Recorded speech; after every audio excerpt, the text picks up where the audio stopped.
एक सिर्फ दूसरा उदाहरण, हमारे कांग्रेस के युवा नेता जिन्होंने तथाकथित भारत यात्रा निकाली, उसी कश्मीर कहते हैं कि हालात नहीं बदले। इस पूरे देश ने वो दृश्य देखा जब भैया और बहन दोनों सुरक्षित वातावरण में मधुर मनोभावों के साथ बर्फ के गोले के साथ खेलते नजर आ रहे थे।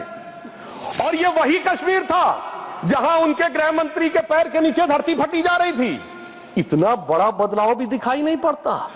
मैं पूछना चाहता हूं मेरे भाई कि अगर आप ये कहना चाहते हैं वही कश्मीर था जहां ऐसा इसके झंडे दिखाई पड़ते थे, जहां पाकिस्तान जिंदाबाद के नारे दिखाई पड़ते थे, वहां पर अगर आरजी और पीजी दोनों एक साथ सुरक्षित थे, एसजी भी खुश रही होंगी, मुझे लगता है जीजा जी को भी खुशी का एहसास होना चाहिए। मैंने किसी का नाम नहीं लिया है।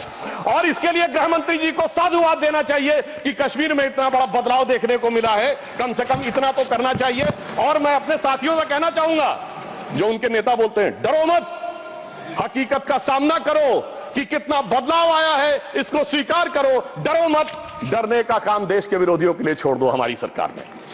इसके अलावा हमारी सरकार के समय में इंडियन पैनल कोड को भारतीय न्याय संहिता के रूप में जो बदलाव किया गया वो एक महत्वपूर्ण बात है। परंतु मैं सभापति महोदय यह भी बताना चाहूंगा कि जब भी किसी चीज की तुलना हो तो तुलनात्मक होनी चाहिए।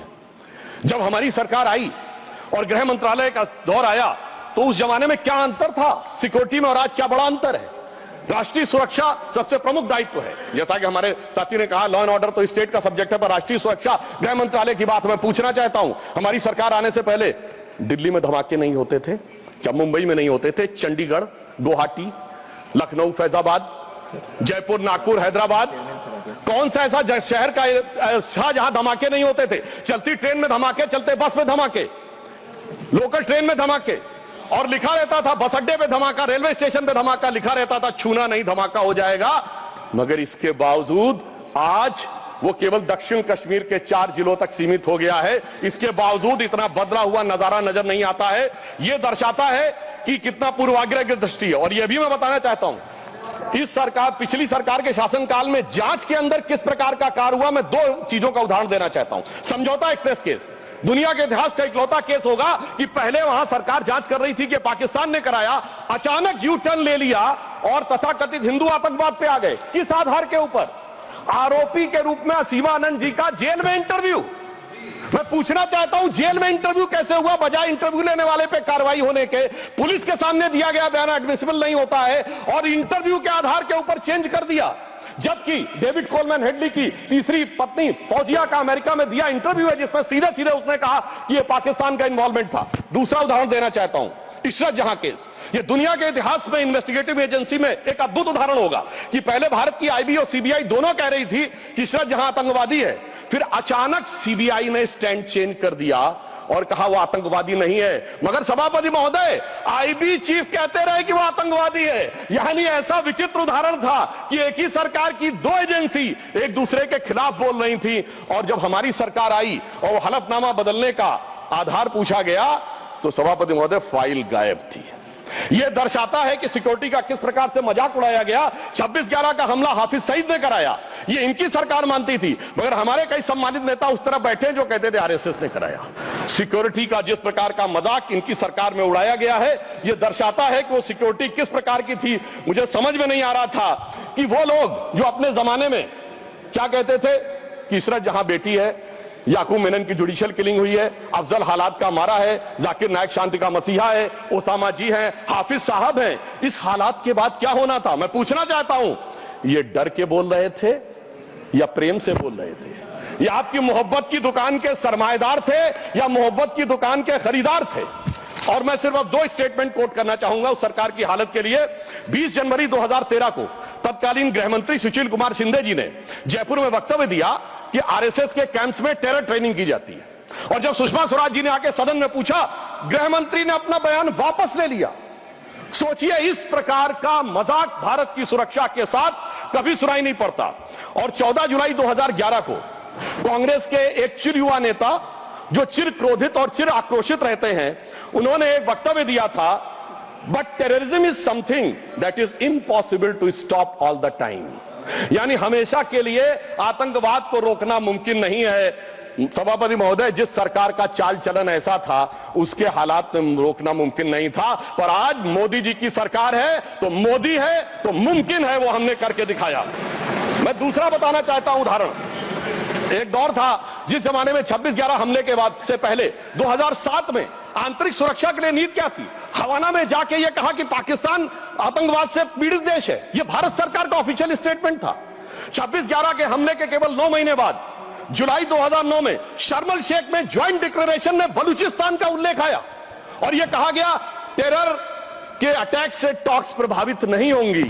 मगर सभापति महोदय, जो हमारी सरकार आई तो हमने कहा टेरर के साथ टॉक्स नहीं होंगी। और जब से मोदी जी की सरकार आई है हमने इस बात को बिल्कुल साफ साफ कर दिया है और इसीलिए पिछले 11 साल ऐसे जब कोई औपचारिक द्विपक्षीय वार्ता नहीं हुई सभापति महोदय, क्योंकि जब से हमारे गृह मंत्री जी आए हैं हालात में जानते क्या बदलाव आया है?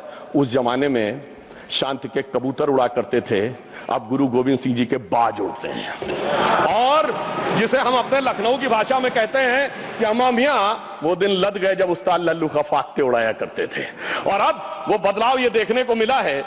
ये लोग तो वो हैं सभापति महोदय जिन्हें भारत इतना कमजोर चाहिए था, किसी संसद भवन की छत के ऊपर जो शेर बने हैं उसके लिए लोग गए थे कोर्ट में कि शेर ज्यादा आक्रामक दिख रहे हैं। यानी इन्हें शेर बिल्ली जैसे चाहिए थे, बिल्ली जैसे नहीं भीगी बिल्ली जैसे चाहिए थे। परंतु शायद ये भूल गए कि हमारे प्रधानमंत्री जी और गृह मंत्री जी गुरु गोविंद सिंह जी से भी प्रेरणा लेते हैं, शिवाजी महाराज से भी प्रेरणा लेते हैं, महाराणा प्रताप से भी प्रेरणा लेते हैं। और उनकी तरफ से हमारी नीति के लिए कहना चाहूंगा कि मन में है धैर्य और तन में प्रचंड शौर्य, बन चंद्रगुप्त मौर्य प्रलय मचाएंगे। और महाराणा और शिवा की संतति कहाते हम शीश कट जाए भले झुकने ना पाएंगे। और बार बार छेड़िए ना भारत स्वाभिमान को, अन्यथा बाद में बहुत पछताएंगे। सौगंध मां भवानी की उठेगी ललकार जब आपके घरों पे चील कौवे मंडराएंगे। और ये आपने देखा, ये बालाकोट में भी दिखा, ये सर्जिकल स्ट्राइक में भी दिखा। और तब हमारे विरोधी क्या कहते थे? आदमी मरे थे कि कौवे मरे थे, पेड़ गिरी थी कि बिल्डिंग गिरी थी। इस प्रकार के मजाकिया बात करने वाले लोगों को मैं बताना चाहता हूं कि भारत की व्यवस्था, अभी एक विषय का उल्लेख आया हमारे साथी ने, मैं एक बात पूछना चाहता हूं। वोटर डुप्लीकेशन की बात हमारे विरोधी उठाते हैं। मैं कहना चाहता हूं अगर वोटर डुप्लीकेशन की बात करना चाहते हो तो पहले सिटीजनशिप डुप्लीकेशन तो क्लियर कर लीजिए। क्यों नहीं एनआरसी के लिए हां बोल देते हैं, उसके बाद ये मुद्दा ही खत्म हो जाएगा। भाई जब आप कह रहे हैं कि वोटर्स को लेकर आपके मन में संदेह है तो एक बार एनआरसी करवा दीजिए, दूध का दूध पानी का पानी। मगर सभापति महोदय, एनआरसी क्यों नहीं करानी है? उसका कारण यह है कि पिछले चुनाव में सबसे बड़ी जीत कहां पे हुई है? असम की धुबरी सीट पे कांग्रेस के नेता रकीबुल हसन 10,25,000 से जीते हैं। और असम के जो हमारे साथी यहां बैठे होंगे, धुबरी को मिनी बांग्लादेश कहा जाता है। तो इसलिए एनआरसी नहीं करानी है, मगर डुप्लीकेशन का मुद्दा उठाना है। मैं पूछना चाहता हूं जो लोग इस विषय को उठाना चाहते हैं। सर मैंने तो बोला ही नहीं, मैंने तो सिर्फ ये तारीफ की वो जीते हैं। आई हैव जस्ट पुट अप द फैक्ट्स एंड नथिंग पर्सनल। आई हैव सेड ही हैज गॉट द बिगेस्ट। सर हमने तो सिर्फ एक डाटा बताया है। Sudhanshu ji, take your seat. Honourable members, एक second, 1 second. Honorable members, my very extensive ruling is there that this House, the Council of States, is well within its rights to discuss conduct of any person, including member of that House. Not, I will look into it. Look here. 1 second. 1 second. Honorable HM. मान्यवर, मैं बड़े ध्यान से माननीय सदस्य का भाषण सुन रहा था। इन्होंने कोई टिप्पणी माननीय सदन के दूसरे सदन के सदस्य के लिए नहीं की। इनका जीत का मार्जिन बताया, वो रिकॉर्ड का हिस्सा है मान्यवर, भारत के चुनाव आयोग के रिकॉर्ड का हिस्सा है। और इसमें अगर थोड़ा ऊपर नीचे होगा 2-5 हजार तो कल भाई लेटर देकर सुधार देना सुधांशु। एक सेकेंड।